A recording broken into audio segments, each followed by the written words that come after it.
Lui, c'est Rawlings Mukendi. Il sera avec nous. C'est un jeune coach en développement personnel, entrepreneur, activiste et conférencier. Vraiment, il a beaucoup de casquettes. Aujourd'hui, j'ai l'honneur de recevoir sur ce plateau Rawlings Mukendi, à qui j'ai dit bonjour et bienvenue. Bonjour, monsieur San, et merci beaucoup. Ça va? Oui, ça va bien par la grâce de Dieu et vous? C'est pour une première, hein? Ah oui, c'est pour une première fois, mais je pense que ça sera pour la dernière fois. Effectivement, je l'espère bien. Déjà, je tiens aussi à te répondre. Moi aussi, je vais très bien par la grâce de Dieu, mais bien habillé, hein?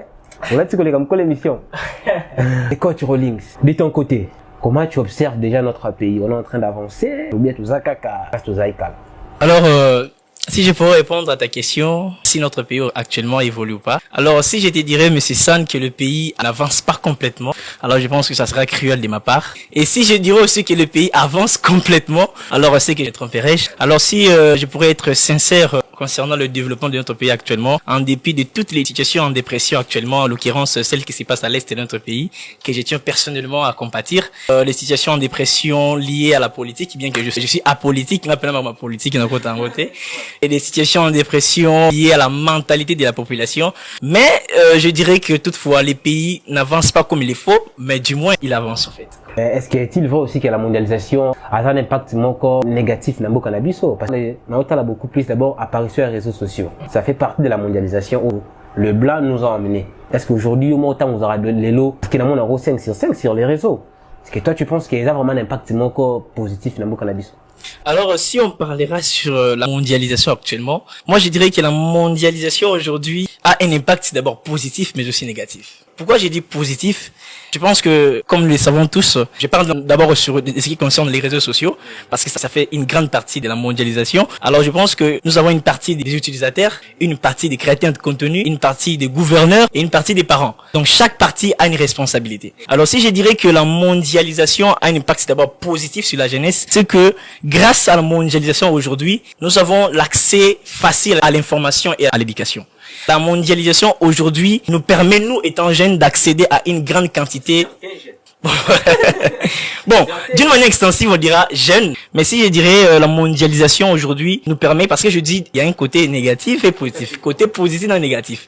Alors sur le côté positif, on est à le là, que la mondialisation nous aide à accéder à une grande quantité d'informations, nous étant jeunes, parce que tu seras d'accord avec moi, mais c'est ça qu'à l'ancien temps, un élève, un étudiant, pour accéder à la recherche, et ça qui m'a passé, parce qu'Internet, c'est un difficile. Et cela n'accommodait pas les étudiants et aussi les élèves à approfondir leurs connaissances sur différentes matières. Mais grâce à la mondialisation, sur son côté positif, nous remarquons que pour procéder à des recherches, c'est facile. Et vous serez aussi d'accord avec moi qu'en l'ancien temps, pour un jeune, à la formation à Luka à compétence quelconque dans le domaine et nous singera obligatoirement les centres de formation ou bien à Kende à Luka un expert à ces formations en présentiel. Mais aujourd'hui, grâce à la mondialisation, nous remarquons que si un jeune, si une personne veut acquérir une compétence sur un domaine quelconque, déjà à travers les réseaux sociaux, il peut suivre des cours en ligne et chercher des experts à travers les réseaux sociaux, parce que la mondialisation sur le plan positif, par les biais du réseaux sociaux, nous remarquons que tisser des relations là-bas experts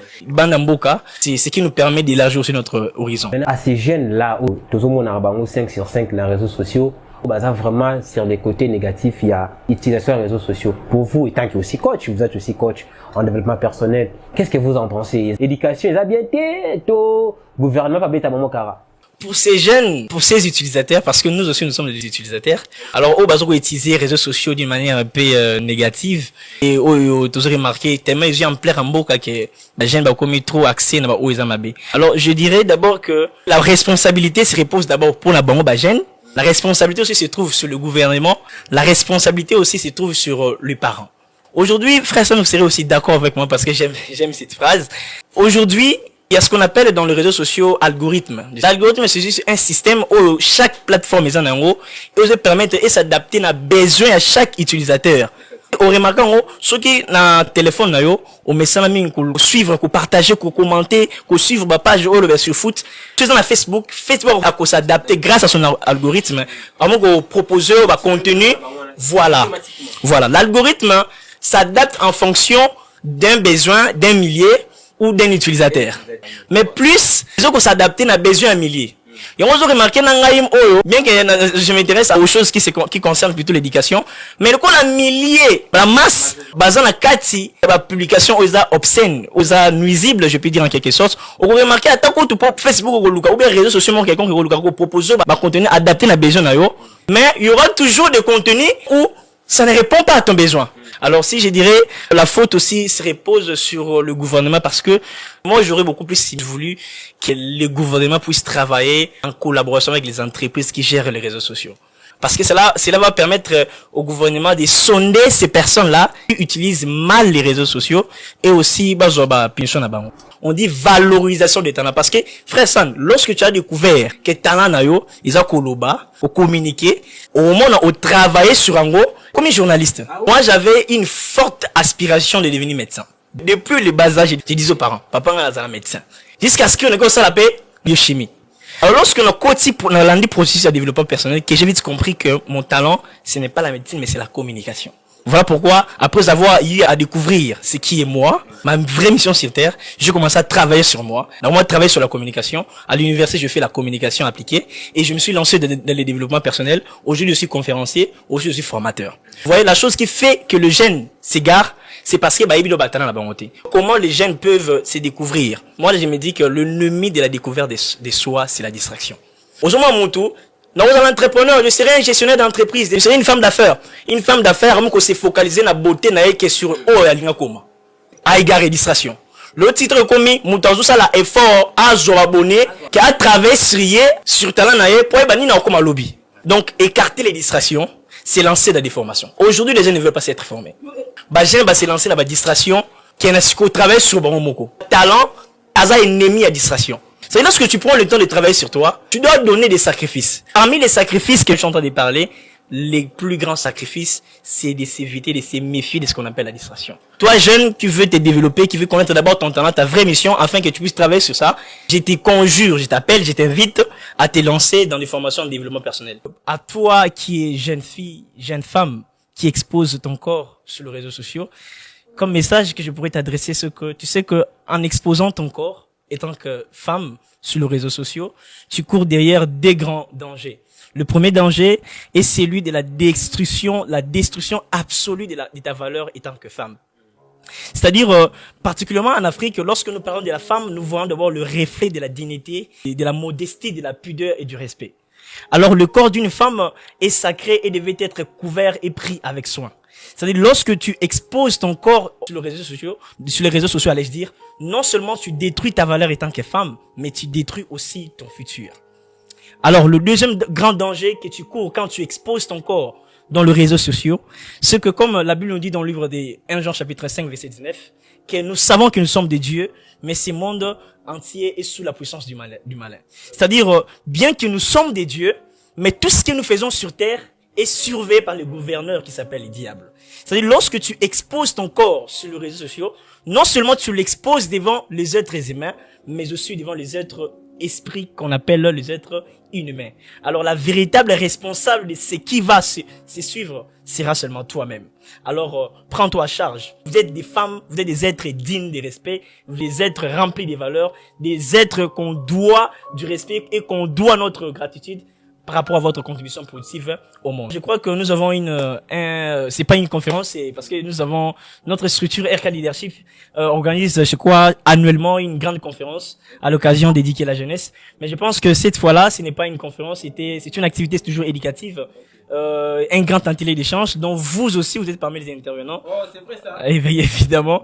Et je crois que c'est un grand atelier d'échange où nous aurons des experts. Et je crois que le monsieur, le journaliste Samuel Joly sera là. Alors, qui tournera autour du thème l'amour et l'identité. Alors, c'est ça la thématique. Ça paraît un peu complexe, mais je pense que quand vous serez sur le lieu, vous allez vous-même découvrir. L'entrée sera moi, j'ai dit que c'est gratuite parce que c'est que vous allez bénéficier, légaliser ou le mesurer à $1 ne vaut rien. L'entrée, ça sera seulement à $1 et ça sera payé le même jour. Si vous avez 2800 francs congolais, évidemment. Alors, ça fera plaisir. Alors, pour ceux qui voudront me contacter, je crois que voilà mon numéro, plus 243 85 41 32 607. Et je pense que c'est ça mon numéro. Toutefois, je suis disponible pour répondre à chaque message ou à chaque préoccupation. Merci. C'est une émission que j'ai toujours aimée. Et je me disais à chaque fois qu'un jour j'aimerais aussi participer avec mon frère parce que enfin on l'a fait. Et je pense que c'est pour une première fois, mais ce sera pas pour une dernière fois, pour la dernière fois. J'aime cette émission parce que vous savez, aujourd'hui, pour voir des émissions qui parlent de telles choses, c'est vraiment difficile. Et il y a une chose que j'ai constatée même à la télé, la majorité des émissions est beaucoup plus axée sur la musique, sur les événements un peu à la noix qui ne contribuent pas vraiment sur le développement de la jeunesse. Vous voyez, parce que les journalistes ont compris que pour être à la tendance, je dois suivre la tendance. Vous voyez, mais en suivant la tendance, vous détruisez aussi la jeunesse. Vous voyez, donc là vous faites pas, vous le faites parce que moi je suis à l'IFASIC, je fais aussi le journalisme, la communication appliquée, le journalisme à l'intérieur. Je pense qu'on nous apprend que les journalistes c'est un métier d'abord qui est noble, mais lorsque nous le faisons pas d'abord pour l'argent, mais nous le faisons pour servir la population, parvenir la bonne information. Alors lorsque vous êtes là pour parvenir une information un peu pas trop importante, mais seulement pour l'argent, alors je pense que ça sera regrettable. J'encourage le Messisson parce qu'au-delà d'être journaliste, vous avez plusieurs casquettes que je connais. Vous êtes le porteur du projet Tuflon Award, dont j'étais aussi parmi les nominés. En tout cas, j'aime cette émission et que Dieu vraiment vous motive davantage afin que vous puissiez continuer à faire ce noble métier.